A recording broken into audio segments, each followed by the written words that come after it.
Hello, Happy New Year, everybody. This is the Somewhere on Earth podcast for Tuesday, the 7th of January, 2025. And we're in lots of different places today because we're recording it remotely. But one of the voices, I'll say no more, is from Sao Paulo. Ooh.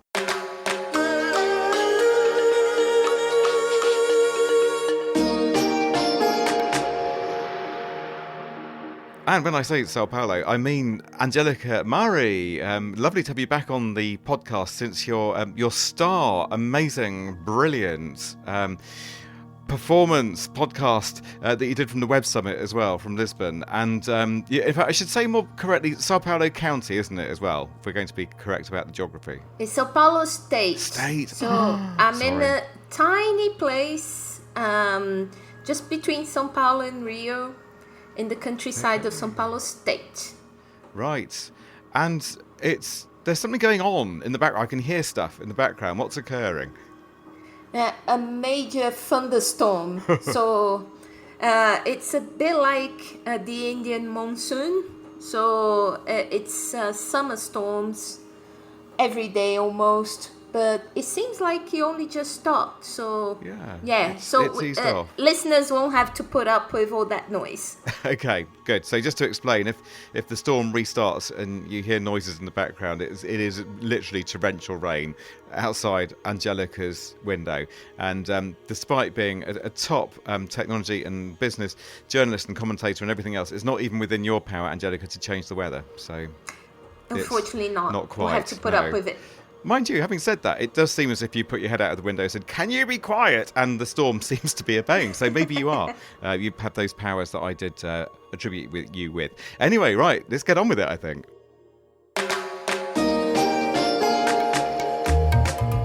And coming up today...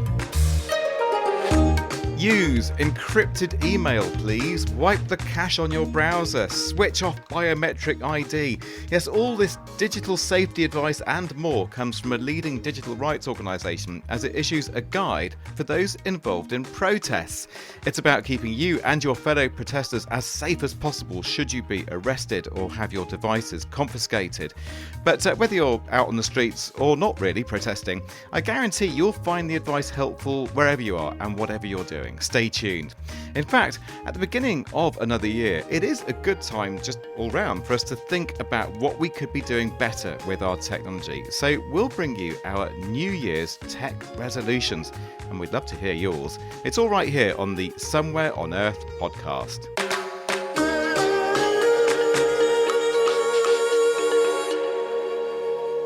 Well, first then, the Georgian government is to deport 25 foreigners who participated in protests late last year. Now, that's according to a couple of news sources citing Georgia's Interior Ministry.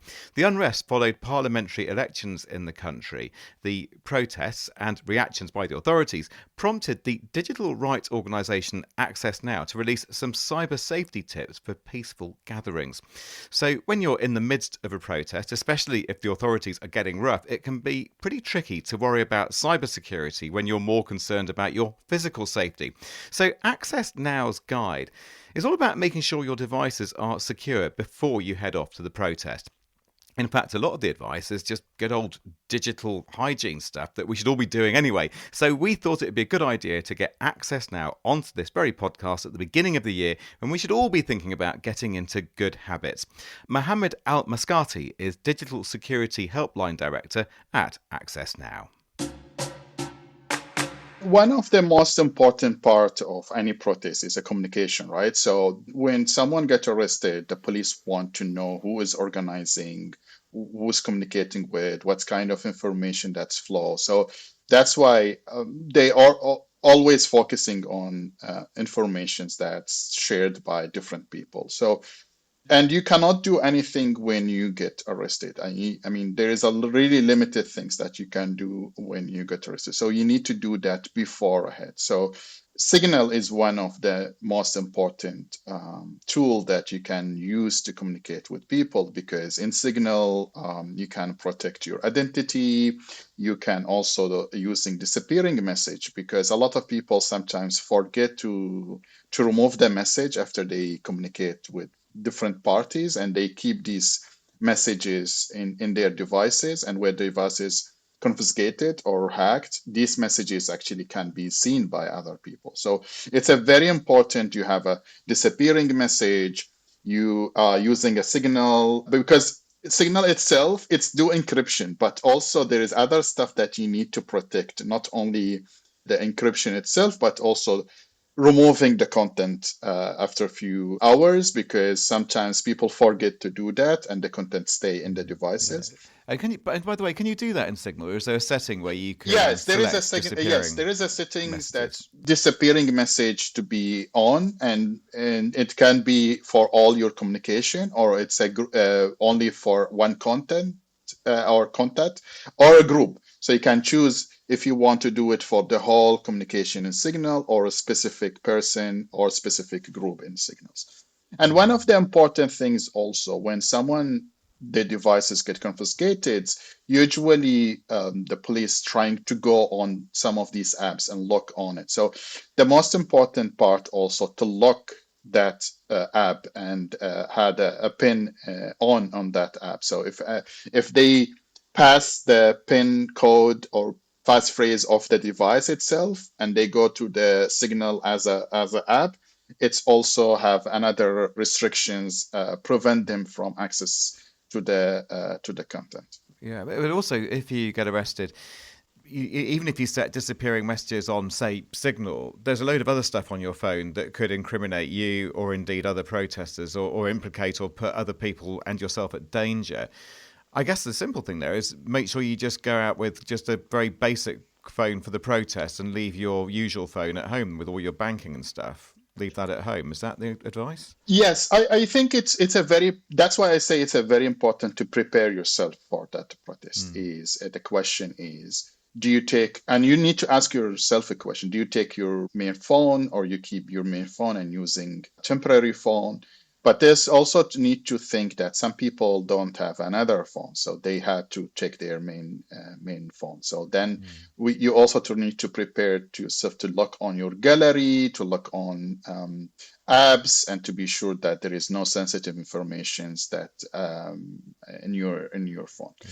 Secondly, I think one of the important also, you need to be sure that not to put yourself also as a suspicious situation, because if you carrying a phones that's definitely nothing inside, that also one of the things that people will look that as suspicious, because no one have a carrying a phone that there is nothing. So you need also to be sure that the phone that using is not look as suspicious phones, because there is nothing at all in the phone, but just one app or two apps, and that's it. So you need to compare by logic, because it's important, but also security when you were looking on what kind of sensitive information you have in your phone. Yeah. And in fact, speaking of sensitive information, you also recommend that people encrypt the data on their phone, documents, stuff like that. Now, I'm going to be honest here.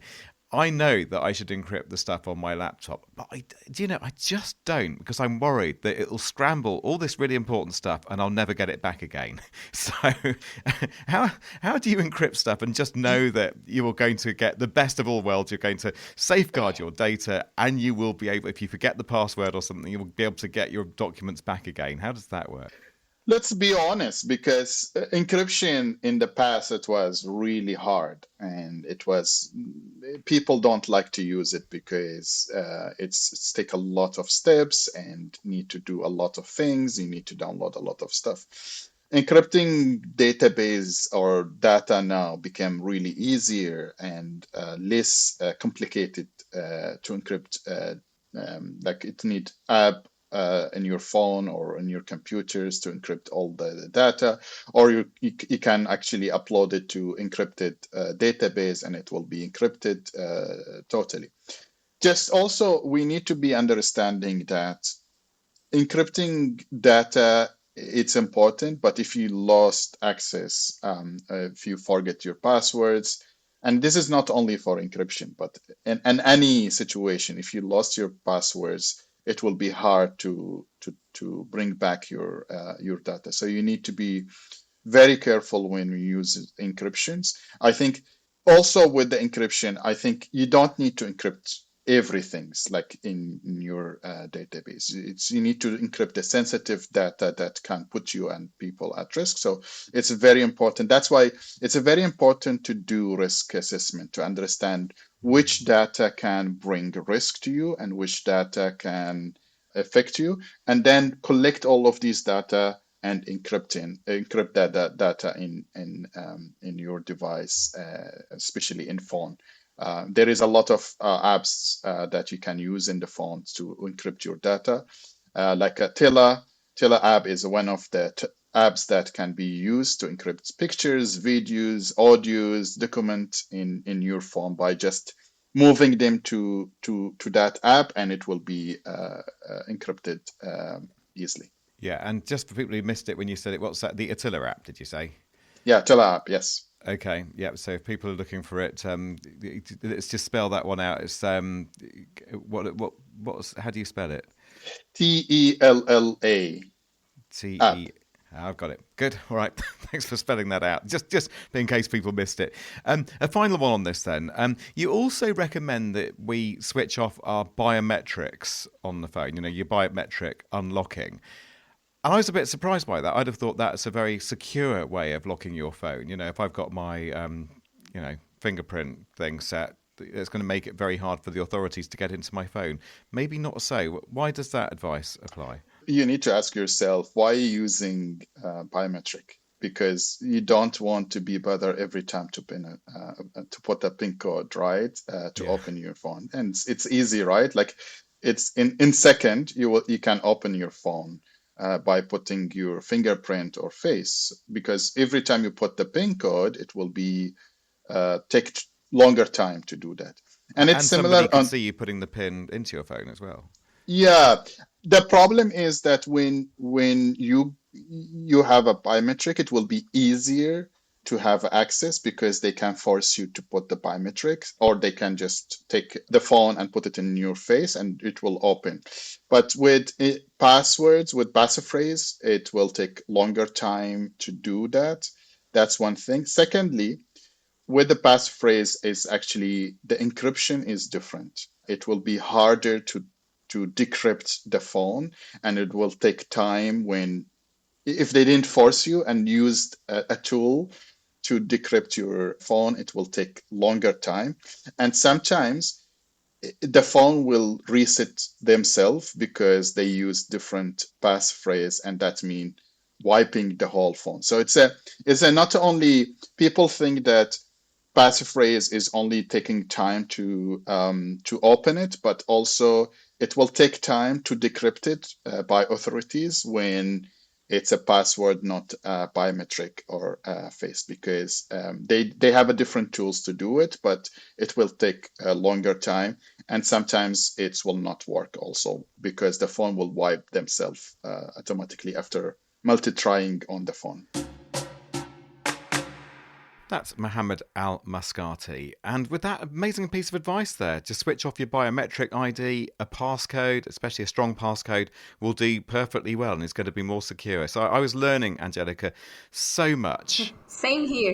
Wasn't it great? I thought that biometrics was actually a safety feature. You know, that's what I'd have thought. It would just seem intuitive that it's harder for somebody. You know, if you're using your face or your fingerprint or something, that's going to be harder to crack than just a string of numbers. But who knew? So good. Right, we're off to a good start.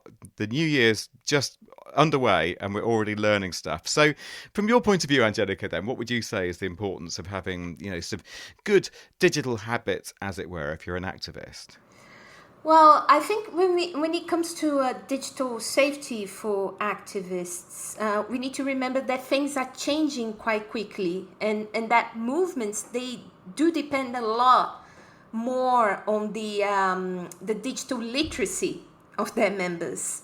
And their security practices as well. So when activists they get detained due to poor digital hygiene, there are lots of individual and collective consequences. Of course, there's personal impacts like getting arrested, but when that happens, it can also kind of chill the articulation of future actions. And also there's the point that government is getting better at cracking down at activists. So we're seeing a lot of countries advancing surveillance capabilities. Facial recognition is becoming more common, and also social media monitoring during demonstrations. So all of that makes traditional protest tactics a lot more vulnerable.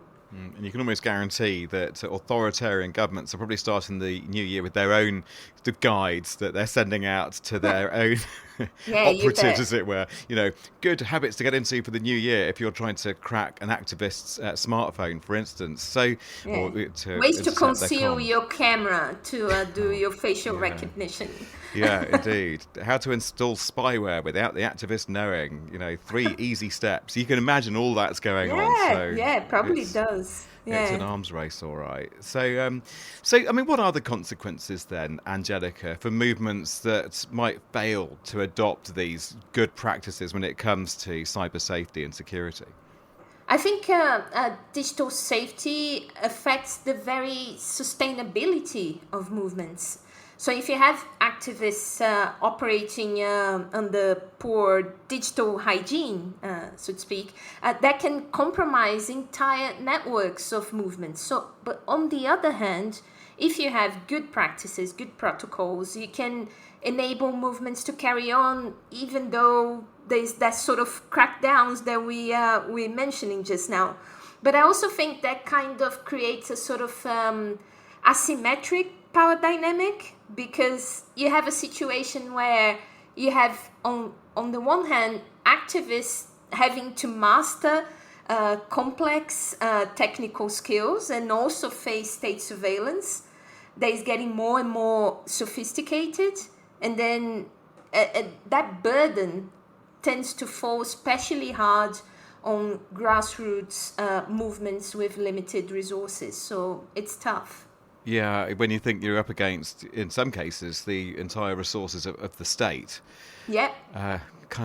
Good luck with that. So it does mean, in fact, and a lot of this is about activists, protesters, journalists sharing good practice, doing what we're doing now, really, having conversations about it. And exactly.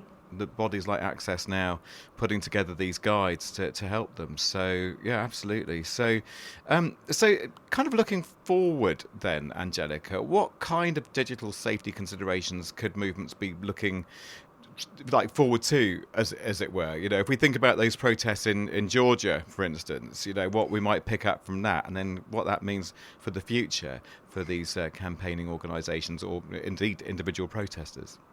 Yeah, there are a few emerging protest security approaches we can think of. And you can see a lot of that being discussed also from the perspective of investigative journalism, like you were saying just now. One is document verification protocols, so set up systems to verify the authenticity of protest footage, for example, while also protecting your sources, because authorities may challenge the evidence that they have done something wrong. Another approach is cross-border digital support networks, so creating digital secure channels for international activists to kind of maintain the protest momentum, even in the event local organizers or even foreign organizers end up getting arrested. And finally, legal response automation. So setting up secure systems to document rights violations quickly and notify legal aid organizations automatically when protesters get detained, for example. Yeah, no, that's very useful. And folks, we'll have more on this in the subscription version of this podcast, the podcast extra. But I do just want to say something that we're going to be discussing in that subscription version, which is about Access Now's helpline and the resources they have that can really give you a lot of support on this. But I think it's only fair to say, just in the free version of this podcast, for people who may not want to or can't access the subscription version, that it is worth checking out Access Now's website. That's accessnow.org, and there's a ton of resources on there, including details of their helpline. And these people know their stuff. As you heard there from Mohammed, he's been in prison, for his own activism. He knows what he's doing, and he and his colleagues can really give you some help. So that's accessnow.org. So I'm just giving you that, as it were, just in the free version of this podcast, but we'll hear a little bit more about the tools and support that are available in the podcast extra.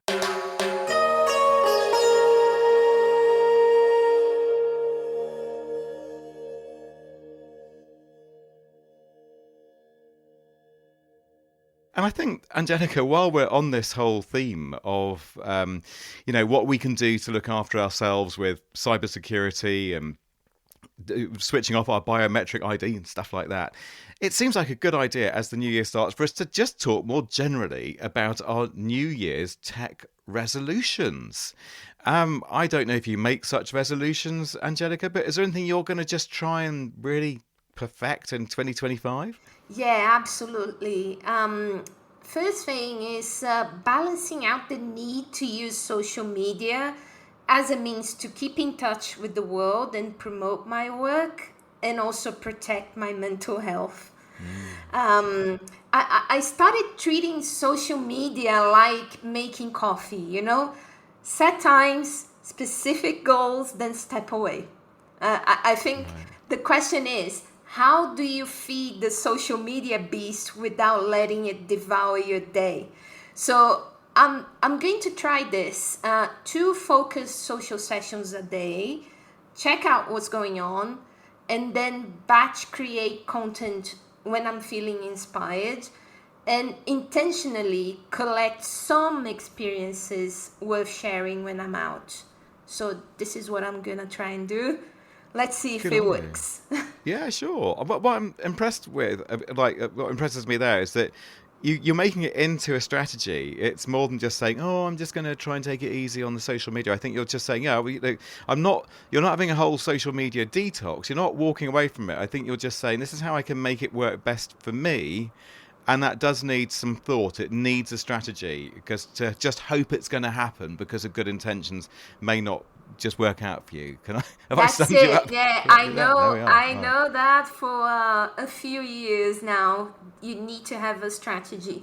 Just saying that, this year I'm gonna cut down on my screen time. Of course, taking a look at your numbers, your indicators, how many hours you spent online, looking at your screen helps, but it only with a method you're gonna tackle where you perceive to be an issue. Okay, well, we'll see in 12 months' time if the Angelica method has worked. Well, let's see. If it has, we're going to patent it and trademark it.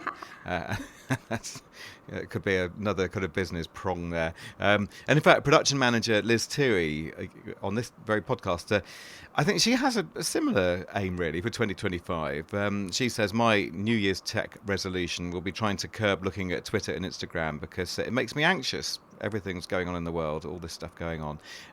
Meditation, says production manager Liz, would be a good alternative. Again, so I'm impressed with that. There's an app for that. No joke. Well, I guess there are like meditation and mindfulness apps. So, and then when you're doing your mindfulness, then of course you can share it with your friends. Like social mindfulness, and then I'm meditating now. Current status, meditating. Exactly. Emoji. Meditation emoji. Yeah, I don't know if there is a meditation emoji. But I quite like Liz's approach, because again, she's not just saying, "Oh, isn't it awful?" She is thinking, "Well, okay, what can I do about this?" So meditation, whether through an app or otherwise, would be a good alternative. Offline is better. Okay. Off grid, offline meditation. And now I cordially invite producer Anya to unmute, because I think, Anya, you have a few little thoughts of your own, don't you? Kind of relating to screen time.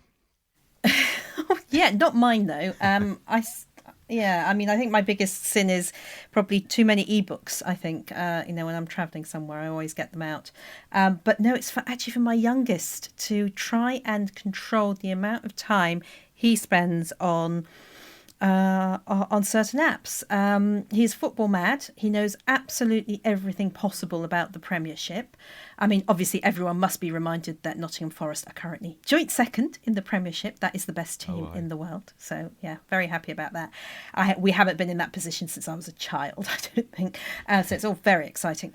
But he does spend a lot of time. And no matter how my husband and I, try and limit that time, be it either on the Wi-Fi, so limiting the times on Wi-Fi where the devices he uses are connected, he'll find another device, and then suddenly hear an older sibling screaming, "Where's my phone? No, no, no, no, what have you done? No, no, no, no, no." Or limiting the time via the phone, or he sorted that out within a day. I suddenly got an email saying, this time of 30 minutes has been increased to 5 hours, 35 minutes. And then he promptly told all his friends at school how to do it. So that was also...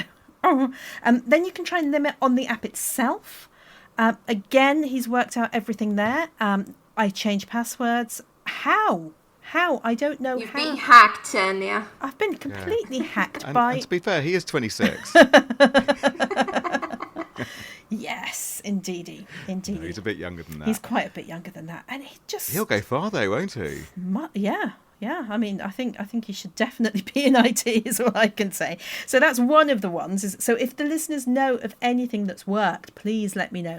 And the other thing is to encourage as many people as we can for the subscription extra, because obviously, we do make extra content, and there was even a whole episode with Angelica from Web Summit Lisbon, a whole extra podcast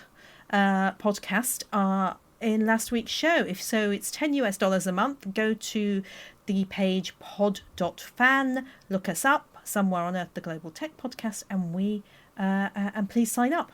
Good one. Yeah, nicely worked in there, Anya.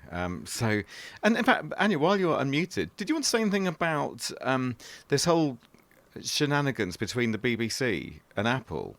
And this is, people might have heard about this, about, Apple has this new AI news alert that features on some of its latest iPhones.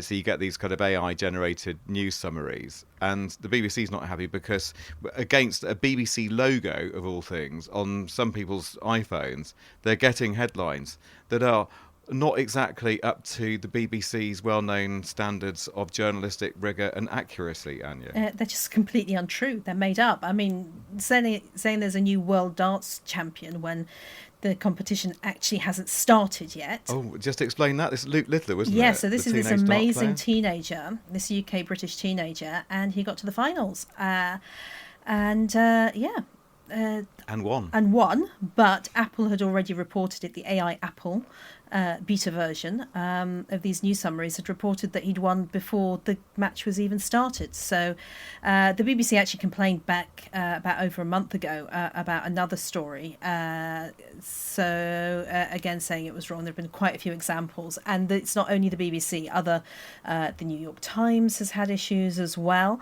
Now, Apple is saying that they are going to update things in a few weeks' time to make it clear that it's an AI. Well, for me, Apple is a major company. It makes a lot of money, and it is running something that is in a testing phase. I don't even think it's in beta at the moment. I think it is so bad that it should, you should still be looking at little focus groups at that kind of stage before rolling out. And potentially harmful, isn't it? I mean, if an AI hallucination against a logo of a trusted media organisation is coming up with things that are plain wrong, that's not going to end well, really, is it? No, it's not. It's not at all. And there have also been other developments today that Facebook have said, oh, look, our moderators, they're going to be replaced with the community notes that you have on X.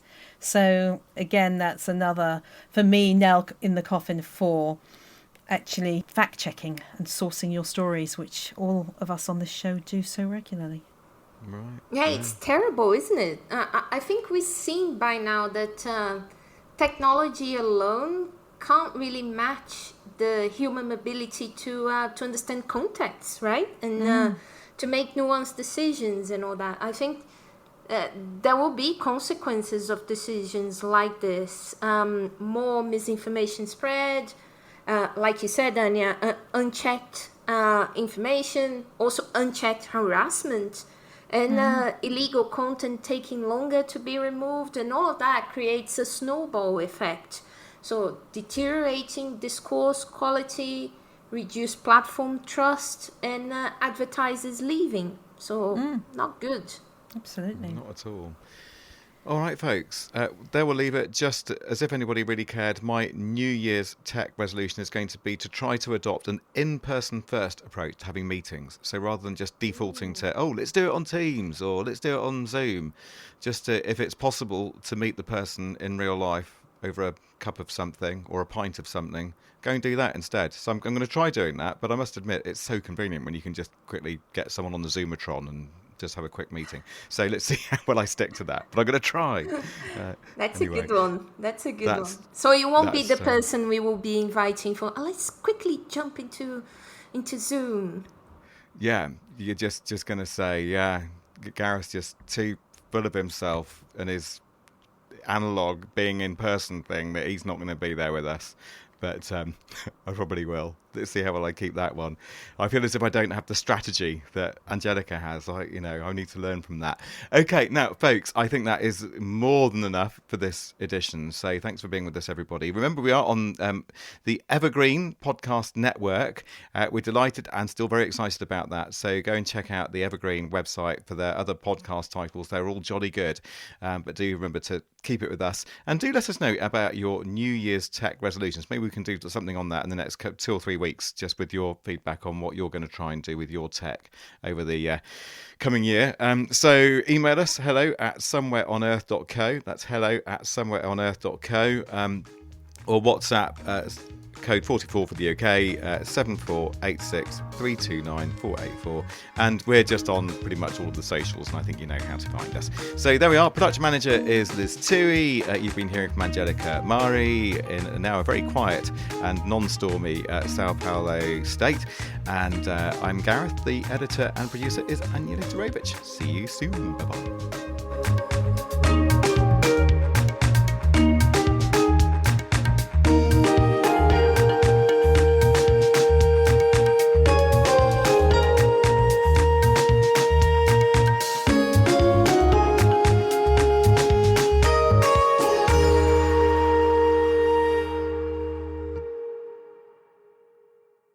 Hi, everyone. It's Michael Calore, Director of Consumer Tech and Culture at Wired, here with my colleagues, senior writer Lauren Good. Hello. And Wired contributor Zoe Schiffer. Hey, everyone.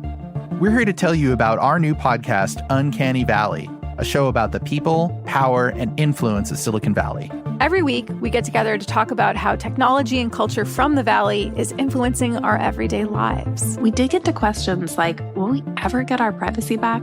Is OpenAI for real? And how are Silicon Valley billionaires impacting U.S. elections? The first episode of Uncanny Valley comes out on October 31st. Listen wherever you get your podcasts.